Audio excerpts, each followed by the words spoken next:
Hello Addicts, welcome back to the 99. I'm Chiki and we have today the 6th episode of our series. This week we are going big, hard and annihilating everything. This is the Annihilators. Sasaya, Orochi Ascendant is our commander. When we have 7 lands in hand, it flips into Sasaya's essence, which makes our lands tap for an insane amount of mana. The deck is an Eldrazi Tribal full ramp deck. The goal? To ramp, drop some monsters and annihilate our enemies. As Sasaya needs the lands in our hand in order to flip, we need things that bring the lands to our hand instead of normal ramp to the board. Armillary Sphere, Wild-Field Scarecrow, Yavimaya Elder, Gaia's Bounty, Journey of Discovery. Each of them get us 2 lands to hand. Khalni Gem does the same, but it takes them from our field. 6 Horizon search for 3 lands to hand. Cultivate and Kodama's Reach not only brings 1 to the field, but also 1 to the hand. Nisa's Pilgrimage too, but it brings an additional forest to hand if we have Spell Mastery, which is 2 or more instant or sorceries in the graveyard. Rise of Spring lets you discard X cards and search for X forest. And Sprouting Vines has a Storm, which in the worst case scenario will search for a single forest to hand, but normally search for at least 3 or something like that. Once Sasaya is flipped, the amount of mana we can generate is insane. Using Doubling Cube, we double that mana. Magus of the Candelabra basically doubles our mana too. If each of our lands tap for 6 mana, with only tapping 1, you can untap them. So float that mana and there you go. Patron of the Orochi untaps all forests and green creatures. This means our opponents get the benefit too, but it helps us more than them. Besides, if the Magus is in play, you can get a crazy amount of mana with this. Mana Reflection doubles the mana we generate from all our sources. So with the previous example, if each land normally taps for 6 mana, with Mana Reflection it would tap for 12. Zendikar Resurgent and Vorinclex add us 1 mana in addition to the mana we generate. Note that this mana is not duplicated by Mana Reflection, just in case, but this is still pretty cool if you haven't flipped Sasaya. Besides, Zendikar Resurgent gives us a card every time we play a creature, and Vorinclex slows down our opponents. Root Awakening is a single-use card, but it lets us untap all lands too. When you already add a lot of mana, it's time to create horror. Starting from cheapest to most expensive to cast, Endless One costs X, so you pay X that it enters with X +1/+1 counters on him. The more mana we have, the bigger the monster. Oblivion Sower exile the top 4 of our opponent deck and get all the lands exiled that they own, so not only those that we exile, but if they have more exiled, we get them too. Conduit of Ruin makes the first creature we cast cheaper, and not only that, but it also tutors another Eldrazi to top. Bane of Bala Ged has a similar ability to Annihilator, but it exiles the cards instead. Ulamog's Crusher has to attack each turn, and with Annihilator too, that's just a nightmare for our opponents. Void Winnower don't let our opponents cast even costed cards, and they can block with even costed creatures either. Artisan of Kozilek reanimates a creature when cast, and also has Annihilator too. Desolation Twin enters with a twin, so 2 10/10s for 10 mana is pretty good. Spawnsire of Ulamog has Annihilator 1, but it can consume our unused mana to create Eldrazi spawns. The other ability is not used in Commander unless you wanna play it like really casual, but yeah, for mana to create 2 Eldrazi spawns is pretty good. Kozilek, Butcher of Truth, gives us 4 cards when cast, while Kozilek, the Great Distortion, fill our hands to 7 if we manage to cast it. Ulamog, the Ceaseless Hunger, exiles 2 permanents when it's cast, and exile the top 20 of defending player's library when attacking. And Ulamog, the Infinite Gyre, destroys any permanent when cast. Pathrazer of Ulamog can be only a 9/9 for 11 mana, but Annihilator 3 and only blockable by 3 or more creatures makes it a monster.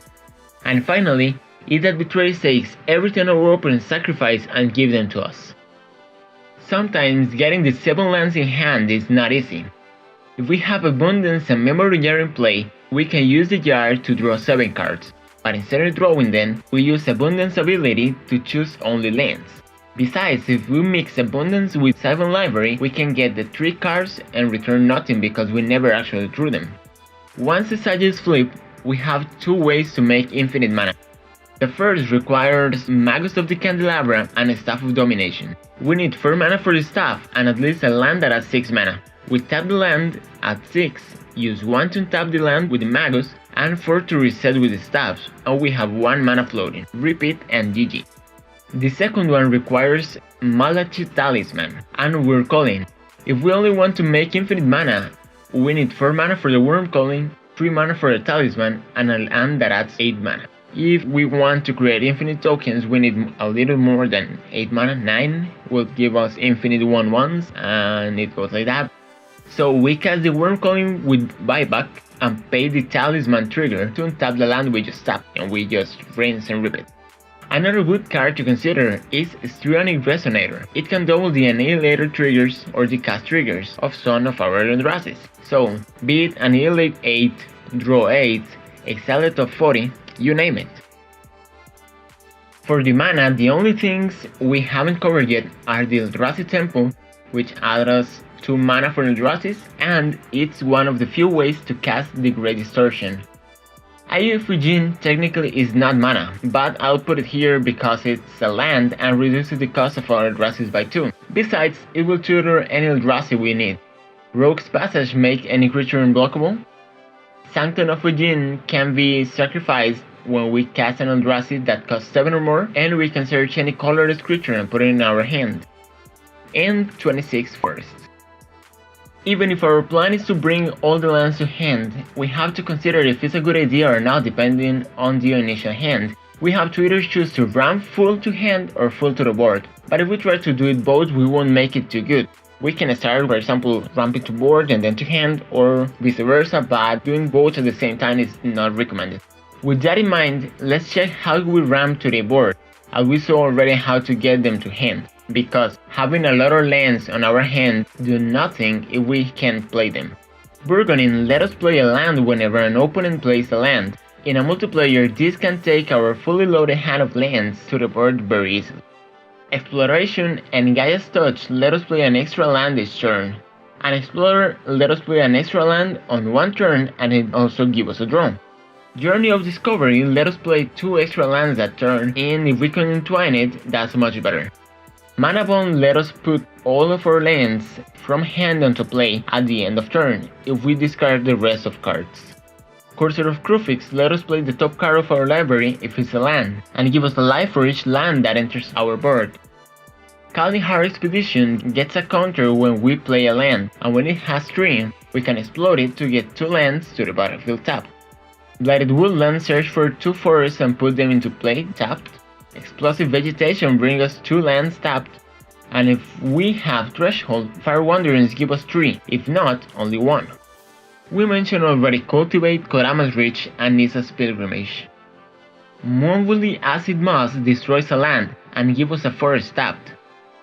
Sky Shroud Claims search for 2 forests and put them on the battlefield untapped, so if we have already Sasaya flipped, this is insane. Animist Awakening reveals the top X of our library and put all the lands tapped, or untapped if we have a Spell Mastery. Finally, Recross the Paths is a very fun card. As our deck has a lot of expensive cards, we rebuild the top until we get any land, put it on tap on the battlefield, and then we clash. For a clash, we reveal the top card of our deck, and the one with the highest converted mana cost win the clash. So if we win, which we will normally do, we return this card to hand, so we can play it again and again.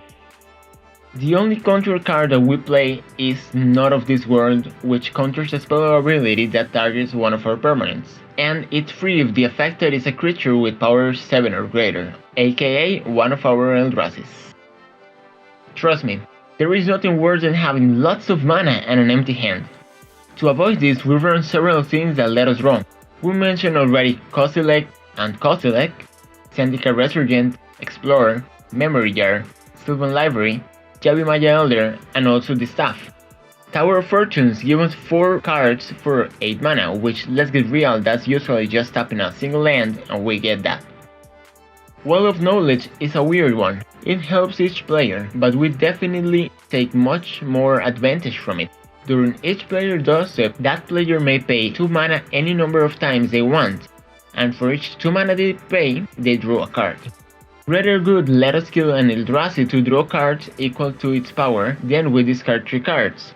And finally, Rich Card's Expertise let us draw cards equal to the greatest power among creatures we control, and then we can cast something for free that costs 5 or less.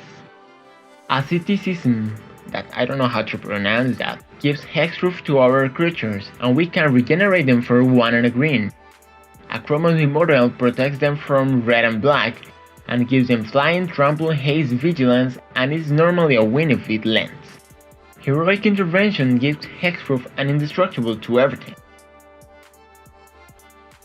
Citanul Flute search for a creature with converted mana cost X and put it in our hand. Temporal Aperture shuffles our library and then we can play the top for free. Pro tip here, use it before playing your land of turn, because if you get a land then you're going to get stuck. We saw all of our creatures already? From Beyond creates an Eldrazi Scion on each of our upkeeps, and we can sacrifice it for 1 and a green to search for an Eldrazi and put it in our hand. Hall of Gemstones screw not only control decks but multicolor decks as well. During each player's upkeep, that player chooses a color. All lands tap for only that color during that turn, so during our turn, players can play counter spells only if they are green, or use mana rocks. And multicolor decks can only play a single color only if they have mana rocks. For our miscellaneous cards, first, Genesis Wave is almost always a win condition. You pay X, reveal the top X cards of our library, and put into play everything that costs X or less. When X is around 30, there's nothing for our opponents to do.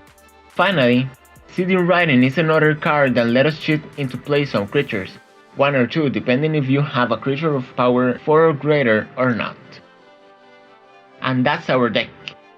If there's something I don't like about this deck, is that sometimes I need a calculator to keep track of how many mana I have. And I mean it, I'm being able to have like 7,000 mana one turn that we at the end consider to have infinite mana. But yeah, besides that, it's super fun. Being able to flip Sasaya feels great, and after that the game goes crazy. Then, Eldrazi's are too powerful. They normally make your opponents start playing defensive, and if they don't have removal, they're going to have a very bad time, especially when they have to annihilate and you are pretty happy just attacking. But yeah, that's it. I hope you enjoyed the video. If you did, don't forget to click the like, subscribe and hit the bell to get notifications. And follow me on social media, the links are in the description as well as the deck list. So if you want to check it out, just click the description, it's going to be there. I upload videos every Wednesday, so stay tuned. Next week I'm not going to have deck tech video. I'm going to make a little special because I don't know if you have heard about Turbomander, you can search it in my blog, but I'm going to explain everything about it. So yeah, stay tuned for that, and thank you for watching, and I'll see you next week. See ya.